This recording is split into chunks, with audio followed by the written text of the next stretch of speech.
Hello friends, welcome है आपका मेरे इस YouTube channel world tour guide में। दोस्तों, आज के इस वीडियो में मैं आपको अमरनाथ यात्रा के बारे में पूरी जानकारी दूंगी। दोस्तों, बहुत सारे टूरिस्ट अमरनाथ यात्रा के लिए जाना चाहते हैं और उनके मन में बहुत सारे क्वेश्चंस रहते हैं कि वो कैसे जाएंगे, कब से शुरू हो रही है यात्रा, उनको रजिस्ट्रेशन कैसे करवाना होगा, कितना खर्चा आएगा और वहाँ रुकने की क्या क्या फैसिलिटी है। तो आज के इस वीडियो में मैं पूरी जानकारी दूंगी, तो इस वीडियो को लास्ट तक जरूर वॉच करें। दोस्तों, अमरनाथ की गुफा श्रीनगर से करीब 145 किलोमीटर की दूरी पर हिमालय पर्वत पर स्थित है। समुद्र तल से 3978 मीटर की ऊंचाई पर स्थित गुफा 150 फीट ऊंची है और करीब 90 फीट लंबी है। दोस्तों फ्रेंड्स, मैं आपको बताती हूँ आप यहाँ कैसे जा सकते हैं। तो अमरनाथ यात्रा में जाने के लिए दोस्तों दो रास्ते हैं। पहला रास्ता बायताल का है और दूसरा रास्ता दोस्तों पहलगाम का है। बायताल का जो रास्ता है छोटा है दोस्तों, लेकिन बिल्कुल खड़ी चढ़ाई है जो कि सिर्फ 14 किलोमीटर का ही है।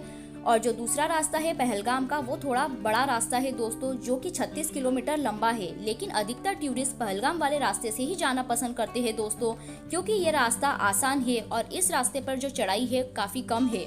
और वापसी में सभी टूरिस्ट बायताल वाले रास्ते से ही आते हैं।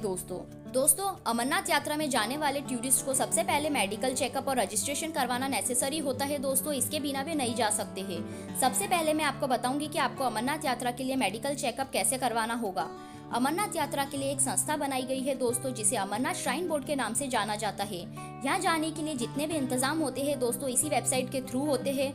इस श्राइन बोर्ड वेबसाइट के माध्यम से यात्रियों का जो मेडिकल करने के लिए हर शहर में 1 से 2 गवर्नमेंट हॉस्पिटलों में से 1 से 2 डॉक्टर के ही मेडिकल मान्य होते हैं दोस्तों। और जिस हॉस्पिटल में मेडिकल बनना होते हैं उसकी पूरी लिस्ट इस वेबसाइट पे अपलोड कर दी गई है दोस्तों। तो फ्रेंड्स, आप डिटेल जानने के लिए इस वेबसाइट पर जा सकते हैं और ऑनलाइन चेक कर सकते हैं। दोस्तों, अब मैं आपको बताऊंगी कि आप रजिस्ट्रेशन कैसे कर सकते हैं। तो दोस्तों, अमरनाथ यात्रा का रजिस्ट्रेशन भारत के सभी राज्यों के सभी जिलों में कुछ बैंकों के माध्यम से ही किया जाता है, जैसे कि यस बैंक हो गई, पंजाब नेशनल बैंक। यात्रियों का जो रजिस्ट्रेशन है दोस्तों, आपके शहर में किस बैंक से अमरनाथ यात्रा का रजिस्ट्रेशन हो रहा है, आपको इसकी अगर जानकारी जाननी हो तो आप इसकी ऑफिशियल वेबसाइट पर जाके देख सकते हैं दोस्तों, जब आपका मेडिकल चेकअप और रजिस्ट्रेशन होता है तो एक फॉर्म की जरूरत पड़ती है दोस्तों। ये फॉर्म आप ऑफिशियल वेबसाइट पर जाकर भी ले सकते हैं और जिस बैंक से आपका अमरनाथ यात्रा का रजिस्ट्रेशन हो रहा है उस बैंक से जाकर भी आप ये फॉर्म ले सकते हैं।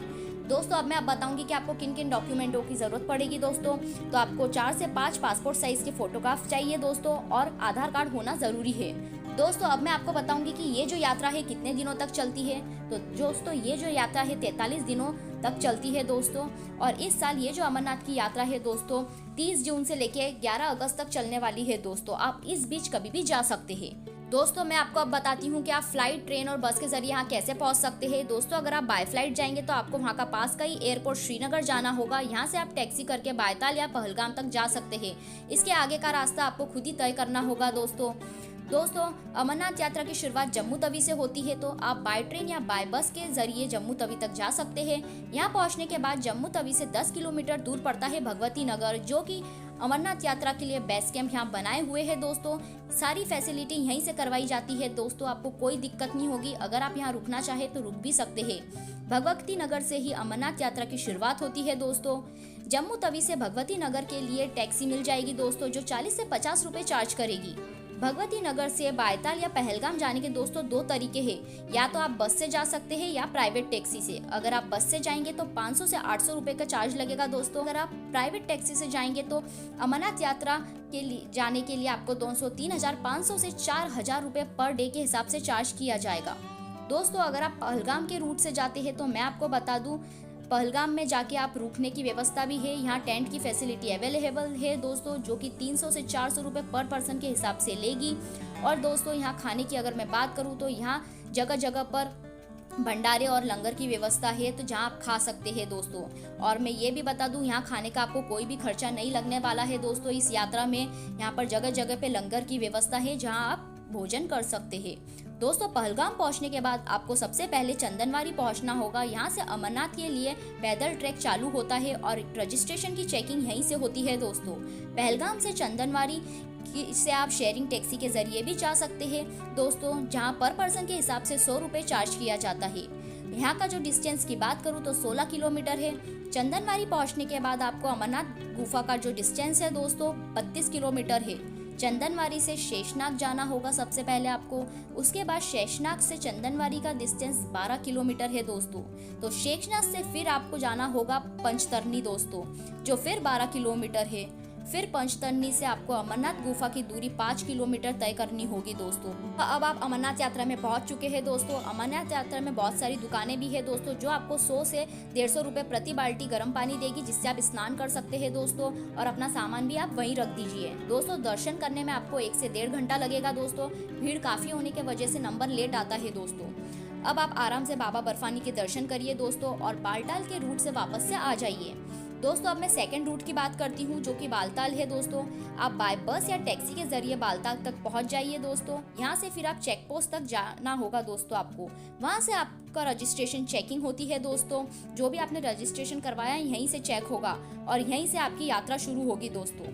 फ्रेंड्स, अब मैं आपको बताती हूँ कि अगर आपको घोड़े, खच्चर, पालकी या हेलीकॉप्टर से जाना है तो आप कैसे जा सकते हैं। तो अगर आप पहलगाम के रूट से जाएंगे तो मैं आपको बता दूँ, घोड़े का और जो खच्चर से अगर आप जाएंगे तो आपको 9,000 रुपये राउंड ट्रिप का लगेगा दोस्तों। और अगर आप पालकी से जाएंगे तो 28,000 रुपये लगेगा राउंड ट्रिप का, जो कि बहुत ही कॉस्टली है दोस्तों। और अगर आप हेलीकॉप्टर के जरिए जाते हैं तो 6,500 रुपये लगेगा दोस्तों। और अगर मैं सेकंड रूट की बात करूँ, अगर आप बालताल के रूट से जाएंगे, जो कि काफ़ी छोटा है, तो घोड़े का चार्जेस आपको 6,000 रुपये लगेगा। और पालकी की अगर मैं बात करूँ तो 17,000 रुपये लगेगा दोस्तों। और हेलीकॉप्टर से जाएंगे तो 4,000 रुपये राउंड ट्रिप के हिसाब से लगेंगे दोस्तों, जो कि काफ़ी आपको सस्ता पड़ेगा। फ्रेंड्स, अब मैं बताती हूँ कि आपको यात्रा करने में कितना समय लगेगा। अगर आप बायताल वाले रूट से जाते हैं तो 5 से 6 दिन का समय लगेगा दोस्तों। और अगर आप पहलगाम वाले रूट से जाते हैं तो 8 से 9 दिन का समय लगेगा, क्योंकि ये रूट काफ़ी लंबा है दोस्तों। लास्ट में अब मैं आपको बजट के बारे में बताती हूँ कि कितना खर्चा आएगा आपको। अगर आप भगवती नगर से बाय बस के थ्रू जाते हैं और अगर आप घोड़ा खच्चर नहीं करते हैं तो आपको 3,000 से 4,000 रुपये में आपकी ये यात्रा पूरी कंप्लीट हो जाएगी दोस्तों। क्योंकि यहाँ सिर्फ आपको रहने का खर्चा लगेगा दोस्तों, और आपको यहाँ पर खाने का कोई भी खर्चा नहीं लगेगा। यहाँ लंगर और भंडारे की व्यवस्था अच्छी तरीके से की गई है, जहाँ आप भोजन कर सकते हैं। तो फ्रेंड्स, आज के इस वीडियो में मैंने आपको फुल डिटेल में बता दिया है कि आप अमरनाथ यात्रा में कैसे जा सकते हैं, जिससे आपको कोई दिक्कत नहीं होगी।